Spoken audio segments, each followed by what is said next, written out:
नमस्कार दोस्तों, आप सभी का स्वागत है हमारे YouTube channel BCS basic physics में।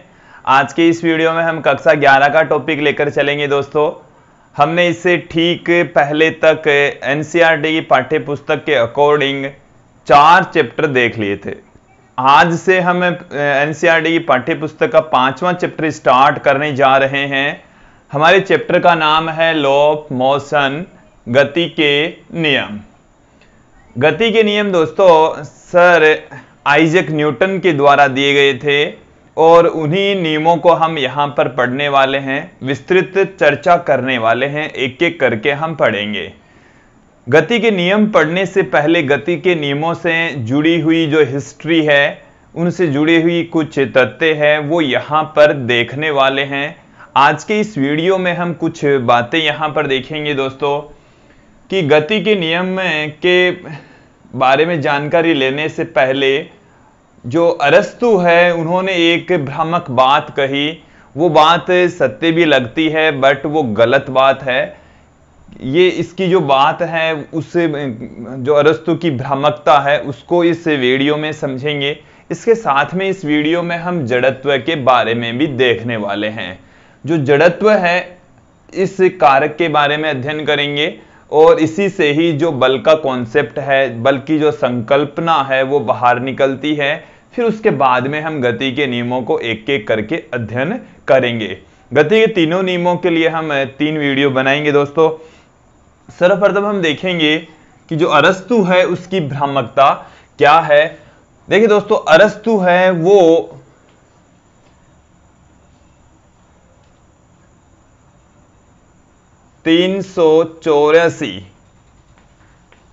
ईसा पूर्व से 322 ईसा पूर्व हुए थे।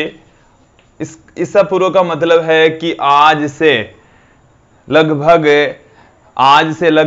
2400 वर्ष पहले अरस्तु पैदा हुए थे और उस समय इन्होंने एक बात कही थी कि किसी पिंड को गतिशील बनाए रखने के लिए। देखिए दोस्तों, इन्होंने जो बात कही, इनका जो कॉन्सेप्ट है वो क्या था वो समझेंगे यहां पर अरस्तु वाला, कि किसी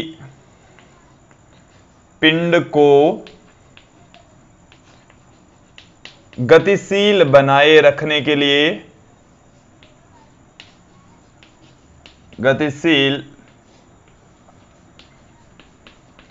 बनाए रखने के लिए,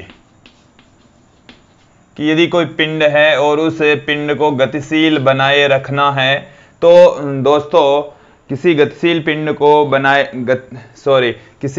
गतिशील बनाए रखने के लिए बाह्य बल की आवश्यकता होती है, कि बाह्य बल जरूरी होता है, बाह्य बल की आवश्यकता होती है। ये इनका कॉन्सेप्ट था।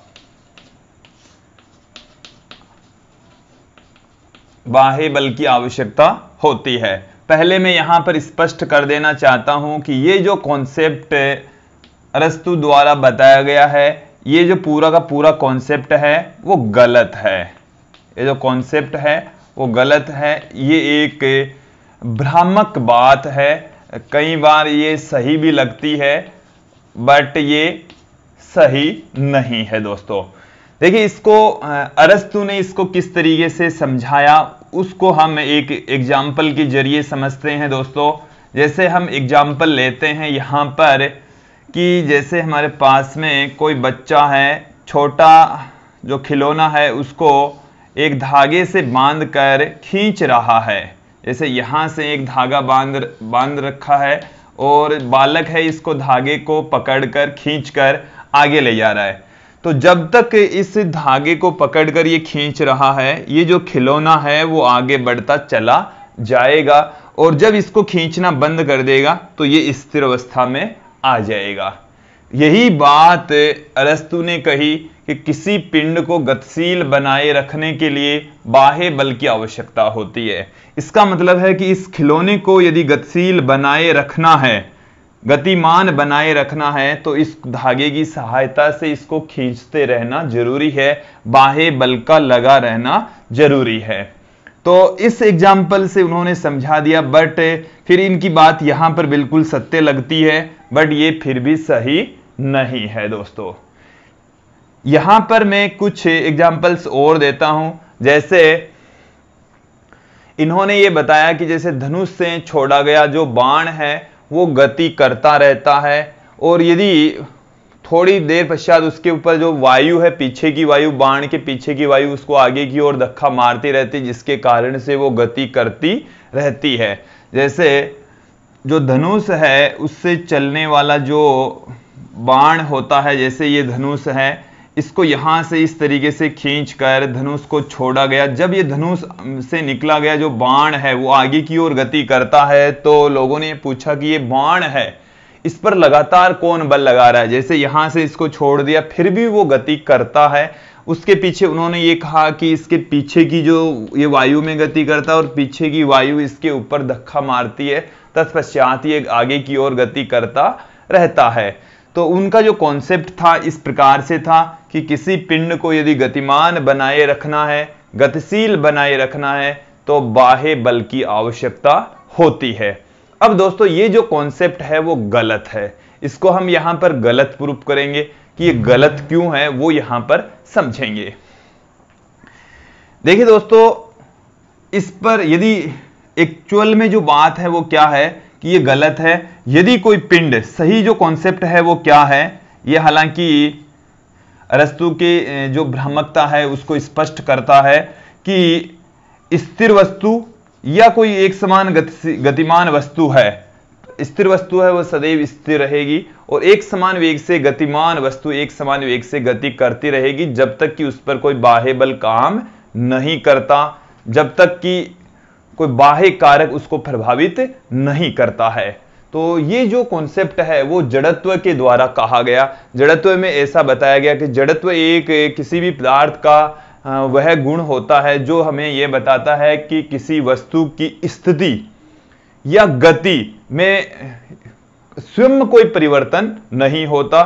जब तक उसमें कोई परिवर्तन नहीं होता है, जब तक कि उस पर कोई बाह्य बल, बाह्य कारक काम नहीं करता है। तो दोस्तों यहां पर फिर बाद में ये जो, जैसे ये खिलौना है, बाह्य बल हटा लेने के पश्चात कैसे रुक जाता है, उसके पीछे रीजन समझेंगे। दोस्तों यहां से ये जब आगे की ओर गति करता है तो इस खिलौने के ऊपर पीछे की ओर भी एक बल लगता है जिसको हम कहते हैं घर्षण बल। ये घर्षण बल है वो उसको आगे नहीं बढ़ने देता, इसको रोक लेता है, तत्पश्चात ये गति करना बंद कर देगा। और एक्चुअल में ये जो घर्षण बल है वो एक छुपा हुआ बल होता है। अरस्तु को इस बात का पता नहीं चला कि ये जो वस्तु है उसके रुकने के पीछे रीजन क्या है, या गतिमान बनाए रखने के लिए क्या बाह्य बल की जरूरत ही पड़ती है। तो एक्चुअल में यदि कोई वस्तु है तो जिस वेग से गति कर रही है वो सदैव उसी वेग से गति करती रहेगी जब तक कि उस पर कोई बाह्य बल काम नहीं करता। तो यदि फिर बाद में कई वस्तुएं हैं जैसे रुक क्यों जाती है, तो रुकने के पीछे होते हैं प्रतिरोधी बल, और प्रतिरोधी बल जैसे हम ठोसों के बीच में तो लगते हैं प्रतिरोधी बल के रूप में घर्षण बल, और तरल के अंदर जो प्रतिरोधी बल होते हैं वो श्यान बल के रूप में कार्य करते हैं। देखो थोड़ा सा एग्जांपल से समझेंगे। जैसे किसी फर्श पर यदि कोई हमने गेंद को लुढ़का दी तो वो थोड़ी दूरी तय करने के पश्चात रुक जाती है। रुकने के पीछे रीजन है कि जो गेंद और फर्श है उन दोनों के बीच में घर्षण बल लगता है, और वो घर्षण बल उसको गति करने नहीं देता, वो एक प्रतिरोधी बल होता है। तत्पश्चात गेंद थोड़ी दूरी तय करने के पश्चात रुक जाती है।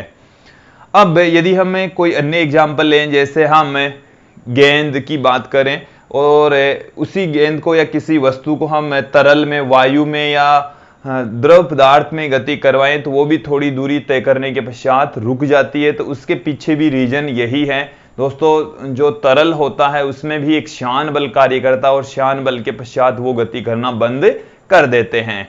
तो यहां पर जो अरस्तु की बात है, अरस्तु का जो स्टेटमेंट है कि किसी पिंड को गतिशील बनाए रखने के लिए बाह्य बल की आवश्यकता होती है, बिल्कुल गलत है, एक भ्रामक बात है, भ्रामक तथ्य है। जबकि हकीकत यह है कि किसी वस्तु को गतिशील बनाए रखने के लिए कोई बाह्य बल की जरूरत नहीं होती। यदि बाह्य बल नहीं लगे तो वस्तु अपने आप कभी नहीं रुकेगी, यदि बाह्य बल ही काम नहीं करे तो वस्तु कभी नहीं रुकती है। जिस वेग से गति करती है वो उसी वेग से ही गति करती रहेगी दोस्तों।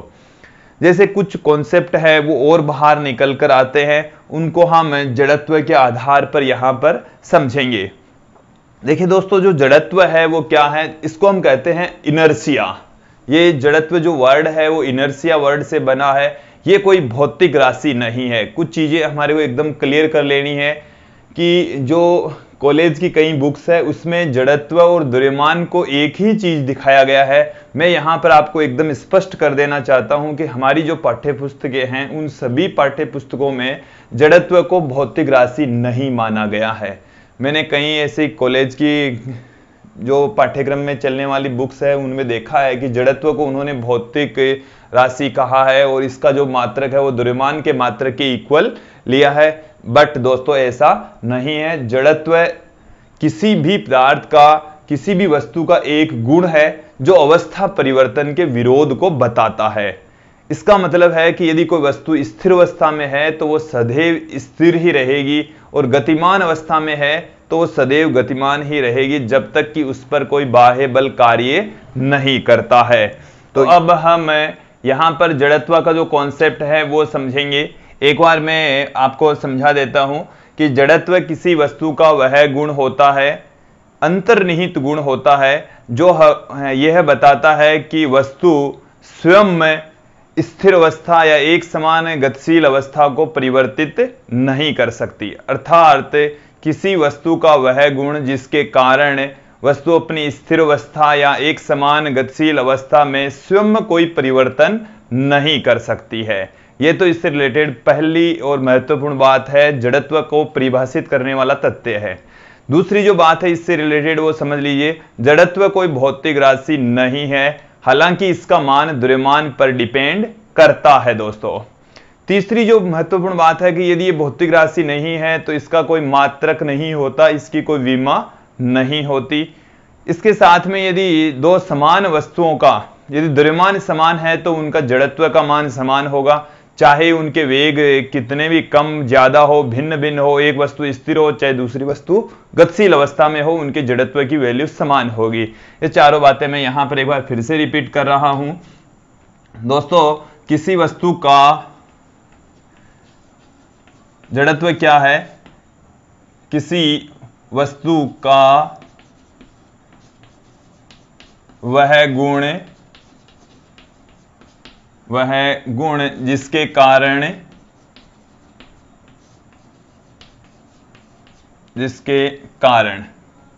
वस्तु अपनी विराम अवस्था कह सकते हैं या स्थिर अवस्था कह सकते हैं, स्थिर अवस्था या गतिशील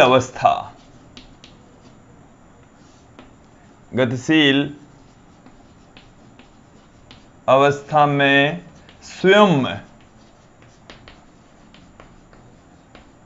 कोई परिवर्तन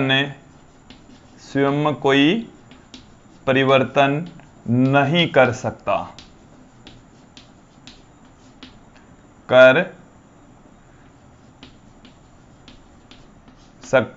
तो किसी वस्तु का वह गुण जिसके कारण वस्तु अपनी स्थिर अवस्था या गतिशील अवस्था में स्वयं कोई परिवर्तन नहीं कर सकती, जड़त्व कहलाता है दोस्तों। तो यह वस्तु का एक गुण होता है, अर्थात जड़त्व भौतिक राशि नहीं होती है दोस्तों। जड़त्व एक भौतिक राशि नहीं होती है, अर्थात जड़त्व कोई भौतिक राशि नहीं होती है। जड़त्व कोई भौतिक राशि नहीं होती है। जड़त्व कोई भौतिक राशि नहीं है। इसका मतलब हो गया कि जड़त्व का कोई मात्रक या विमा नहीं होती। जड़त्व मात्रकहीन और विमाहीन होती है। जड़त्व मात्रकहीन व विमाहीन, भौतिक राशि ही नहीं है तो ये मात्रकहीन विमाहीन ही होगी दोस्तों। इसके साथ में यहां पर हम देखेंगे कि जो जड़त्व है, जड़त्व का मान है वो द्रव्यमान पर डिपेंड करता है। जड़त्व का मान वस्तु या जो पिंड है उसके द्रव्यमान पर निर्भर करता है। वस्तु के कह सकते हैं हम, पिंड कह सकते हैं, पिंड के द्रव्यमान पर निर्भर करता है, द्रव्यमान पर डिपेंड करता है।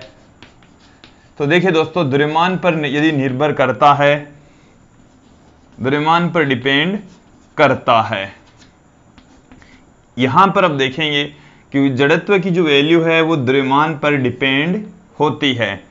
अब यदि हम दो वस्तुएं लें, यदि उनका द्रव्यमान समान है और वेग उनके भिन्न भिन्न है, या एक वस्तु स्थिर है दूसरी वस्तु गतिमान है, बट उनका जड़त्व समान रहेगा।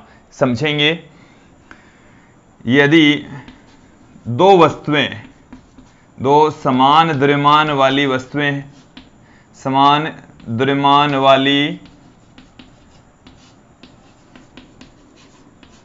वाली वस्तुएं भिन्न वेगों से गति कर रही है, भिन्न वेगों से गति करें तो भी उनके जड़त्व समान होंगे। अधिक द्रव्यमान वाली वस्तु का जड़त्व अधिक होता है, कम द्रव्यमान वाली वस्तु का जड़त्व कम होता है। इसका जड़त्व का एक बार फिर से कॉन्सेप्ट समझ लेंगे कि जो द्रव्यमान है वो अवस्था में परिवर्तन का विरोध करता है। इसका मतलब है कि किसी वस्तु में जितना ज्यादा द्रव्यमान होगा उसकी अवस्था में परिवर्तन करना उतना ही मुश्किल हो जाएगा। अवस्था में परिवर्तन करने वाला जो कारक होता है उसको हम बल कहते हैं। एक बार ध्यानपूर्वक सुन लीजिए कि जड़त्व तो किसी वस्तु का गुण होता है जो अवस्था में परिवर्तन का विरोध करता है, अवस्था में स्वयं में कोई परिवर्तन नहीं होने देता। फिर परिवर्तन किससे होता है कि ऐसा कारक जो किसी वस्तु की अवस्था में परिवर्तन कर दे, तो उसको हम कहते हैं दोस्तों बल। तो जो बल का कॉन्सेप्ट है वो जड़त्व से ही निकलेगा कि किसी वस्तु की स्थिति या गति में यदि परिवर्तन करने वाला कारक होता है तो उसको हम बल कहते हैं दोस्तों। बल ही वस्तु की जो अवस्थाएं हैं उसमें बदलाव करता है। हालांकि जड़त्व है वो उसका विरोध करता है, बल की वैल्यू होती है वो ज्यादा होती है, तो उस विरोध को अवस्था में परिवर्तन करने के रूप में परिवर्तित हो जाता है। तो यहां पर एक बार फिर से समझेंगे, जड़त्व तो किसी वस्तु की स्थिर अवस्था है तो स्थिर अवस्था में ही रहना चाहेगी, गतिशील है तो गतिशील ही रहना चाहेगी, जिस दिशा में गतिशील है उसी दिशा में ही गतिशील रहना चाहेगी। बट उनकी अवस्थाओं में परिवर्तन करने वाला जो कारक होता है दोस्तों उसको हम बल कहते हैं। मुझे उम्मीद है कि आप लोगों को अरस्तु की जो भ्रामकता और जड़त्व का जो कॉन्सेप्ट है अच्छे से समझ में आया होगा। धन्यवाद दोस्तों।